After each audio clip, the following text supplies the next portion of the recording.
Now, the question that I want to address here is how the Russians are seeing and talking about Trump's tariffs. This is a little over a week old. It was on the Russian Media Monitor. By the way, the Russian Media Monitor does very good work. You should check out their page. Thank you always to the Russian Media Monitor for what they've done by subtitling Solyov and other Russian propaganda shows. It helps us understand what is actually happening in Russia and how they're perceiving things. Now, they're talking about the Trump tariffs the way that I would talk about the Trump tariffs. Like, this is a bad idea. It's weird when we get to the end. I almost agree with Solyov. It's a very strange thing in the sense that Trump is doing this damage and they're seeing it and they're saying, hey, we should give him a medal. I mean, for the damage. I'm not of that mind where I want that to happen. I'm saying this is bad. This is going to do damage. Okay, let's look at what they have to say. Special thanks, as always, to the Russian Media Monitor, and here we go. I would like to ask everyone, except for Trump, how is your rules-based world order doing? Okay. They talk about the rules-based world order as if it's a pejorative, it's a bad thing, because they don't like the system as it is. They want to kind of impose their will on their region and take over their region and maybe extend and that kind of thing. And they don't like that international law says, you can't knock over your neighbor and take their stuff. And the invisible hand of the market, Solyov says. Yes, how is your invisible hand of the market doing? Okay, so the invisible hand goes back to Adam Smith. The invisible hand is a concept that was coined by the economist Adam Smith to illustrate hidden economic forces. That is, the market will regulate itself, generally speaking. I'll buy this thing from you, you'll sell that to me. If you rip me off, I'm not coming back. If you can trade and we can make a deal, guess what? Everybody's better off. And it'll regulate itself. Self-interest is the real core of the invisible hand. Okay, how is your invisible hand of the market doing, as well as the World Trade Organization and the rest? Now, about why Trump imposed these tariffs, in my opinion, it's very interesting. Let's break everything. Well, that is kind of what happened. I'll be in charge of the destruction. Since the crisis is inevitable, people sitting someplace in London, you thought you would be directing it? No, I will be in charge of this parade. And my man Howard Lutnick, a man who had crazy eyes for most of the day, he is Secretary of Commerce. He was so excited. Okay, he's the one who calculated these insane formulas. So this is Howard Lutnick, and apparently he's really behind the tariff ideas. He's not the only one behind the tariff ideas. There are other key figures as well, but these tariffs were pretty nuts. I mean, you're not even talking about reciprocal tariffs. You're talking about trying to overcome trade imbalances as if that really matters. Okay. He's the one who calculated these insane formulas that have been debunked by the U.S. media tens of times. Look, they're even explaining that the U.S. media is saying, like, this isn't going to work. And it's not just the U.S. media. Both liberal and conservative think tanks are more on the same side than they've ever been and saying, this is not going to work. This is a bad idea. Don't do this. The Nobel Prize in Economics is canceled, says Solyov. Please return all the money. And he's joking about this. Bring it back to the registrar. A lot is going on there. Why is it buffoonery, Volodya? This is Swan Lake. Trump is playing the Black Swan. Okay, when they're talking about the Black Swan, what are they referring to? Black Swan is a Black Swan event. Like, you've only seen white swans. If you see a Black Swan, that's so unusual. It's a like once in a lifetime kind of event. High impact event that is difficult to predict under normal circumstances, but that in retrospect appears to have been inevitable. So a Black Swan is hard to calculate for or expect. And then he's joking around, Trump because he's talking about Swan Lake. Okay, Trump is hopping around as the Black Swan. A book will be written about the Black Swan, and it will win the Nobel Prize. Wonderful, isn't it? Solyov replies, it's wonderful. There are many ways it could go. I don't know whether this patient will get healed. The way I'm picturing it, the patient, who is in a critical state of pneumonia, was just prescribed laxatives. Well, that's quite a picture. Laxatives will make you, excrete. I'm trying to be gentle here. This is a family show. Okay, so when they're talking about this was about 10 days ago. It's the 16th, so about the 6th. What has happened? Okay, here's the S&P 500. This is the April 7th, Monday, April 7th. Okay, so what happened was on April 2nd, the second day of April, you saw Trump talk about Liberation Day, and then the market tanked. So we're about here when they're talking about this. And Trump had issued all these tariffs and was making these threats. And then here on Tuesday, April 8th, he says, you know what, we're going to suspend these tariffs, and the market shoots right back up. So this is what happened to the S&P 500, and I understand why they're talking about Trump in this way. This makes total sense. Of course, he will liven up under these circumstances, but I'm not sure that it will cure his pneumonia. That's right. This is the wrong prescription for the disease. I mean, if you're worried about trade imbalances, this isn't the way to sort this out. For me, something else is important here, and this is crucial. It looks like the end of the global system is coming. Now, they're always hoping for the end of the global system. They don't like the global system. They want to replace the global system with their own Russian hegemonic kind of whatever.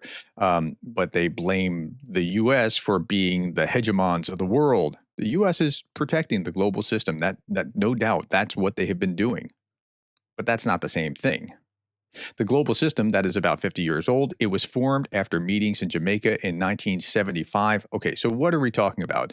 1975. Okay, the Jamaica Accords were a set of international agreements that ratified the end of Bretton Woods' monetary system. Usually they point back to Bretton Woods after the end of World War II.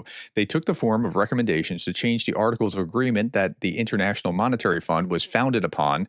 The agreement was concluded after meetings by the Committee of the Board of Governors of the IMF held on 7 to 8 January 1979 or 76 at Kingston, Jamaica. The accords allowed the price of gold to float with respect to the US dollar and other currencies, albeit within an agreed set of constraints. In practice, the dollar had been floating in this way since 1971 when Nixon took us off the gold standard, which was a terrible, terrible idea. Okay, so this is perhaps the most important thing Trump said. This is the only thing that we can agree on.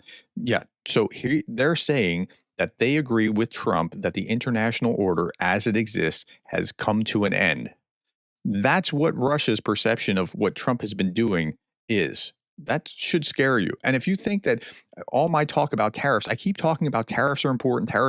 This what's going on here, the wrong direction. We're doing something, and Russia's going to benefit from the chaos. Yeah, this is what's happening. Out of everything he said, listen, friends, there is no way we can agree that everyone mistreated poor America in every way. Everyone ripped it off and lived at its expense. And like that's what Trump is saying, but they're not going to agree with that. This was beautiful. It fits right into this buffoonery. You know, it's the same as the ceasefire and the war. So they're tying the connection between Trump talking about how the world's ripping us off and we have to have these tariffs to the same kind of buffoonery that's ending the ceasefire and the war. Like, this is the Russians on state media, and this is all pre-programmed. Instead of saying that the U.S. created this system and imposed it onto the rest of the world as a means of robbing the world, that's what they're saying. They're robbing the world? No, they're keeping free trade flowing. That's the idea here. To meet their own needs. Of course, he didn't say this, and who would? With respect to duties, to tariffs, it's hard to tell which way it will go. There is only one thing that we can say. The price of goods will certainly go up in the U.S. On that, I agree. The price of goods can't not go up. They have to go up if these tariffs are in place, causing us to buy something domestically that we would have purchased for less internationally. This is obvious. This is what will have to happen. Trump was very concerned about the fate of the dollar. He was shaking his finger at us saying, don't you dare. But look what he just did. Now, when he was doing that, that's when they were talking about a replacement for the U.S. dollar in the international system. Maybe it would be rubles, and the Chinese didn't like that, or maybe it would be the yuan, and the Russians don't like that, or maybe it'd be some kind of alternate BRIC currency, which they're never going to be able to figure out how to replace. But look at what he just did. It's like, if I can't have you, nobody will. Yes, because trade that was built on the dollar for centuries. For centuries? I mean, for decades, I misspoke. Let's say for centuries, don't argue with us. It was built this way for decades. For what, though? If there is no system, there is no need for dollars. This is the last hope that the global economy will become regionalized. That is what the Russians want. They want the global economy to become regionalized. And Trump is kind of giving them that. I mean, that's what they're seeing, and that's what they're saying.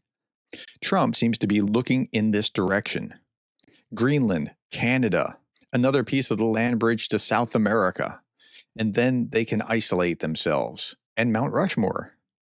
Dear comrades, you have to live long enough for this. What restoration of factories? What arms and legs? It takes years and decades. In conditions of a lessening stream of migrants, who will work in these factories? Americans would rather die than work in these factories. Well, there are polls, and I've showed you these polls, that Americans don't really want to work in factories. They like the idea of factories returning here, but they don't want to work there. I'm talking about modern Americans. You're wrong. Am I wrong? We'll see. There is one way out of it: robotization. They'll immediately build the robots, and the problem will be solved, right? It will happen fast in a few months, right? It will take 2 days. Yes, robots will show up themselves. They called Elon Musk. The robots are on the way. Looking at this buffoonery, there's just one thing to say: the old political and economic global system is practically dead. And that's what the Russians are hoping for. That's what they want. That's why they're applauding Trump for what he's doing. I'm in total agreement. This is pure buffoonery. What we're observing is an event of historic proportions, says Solyov. If you look at the history of the economy, it developed extremely slowly. It was being developed for centuries, with changes that were practically negligible. There were several fundamental events, after which humanity as we know it has developed. The first and most important was the system of trust. Now, it's weird. I'm agreeing with what Solyov is saying here. It's very, very strange. With what Trump did yesterday, he destroyed the trust in the system. It seemed that some things were unshakable. In reality, a monument should be erected to him. This was a major blow against the system of capitalism. 80% of the economy is based on common sense, but practically everything is built on trust. After the blow Trump delivered against the global economy and the global capitalist economy, I think he at least deserves a Sutlov Medal, which is a worthless award given by a master to a servant. We have to award him something, and a monument of him on a horse, and a title of an honorary economist of the Republic. He has to get something to deliver this kind of blow. Well done, old man. That's how the Russians are talking about Trump's tariffs. So I keep beating this horse about tariffs, and you don't think tariffs are important? Tariffs are important to the entire world. What America is doing with tariffs right now is important to the entire world's economy, and it's bad. And the Russians are benefiting from it. And okay. At any rate, with all that, tell me what you thought about what you saw here. Put that in the comments below. Thank you for your time, the likes, the shares, and the subscribes. And thank you for being the kind of person that cares about Ukraine.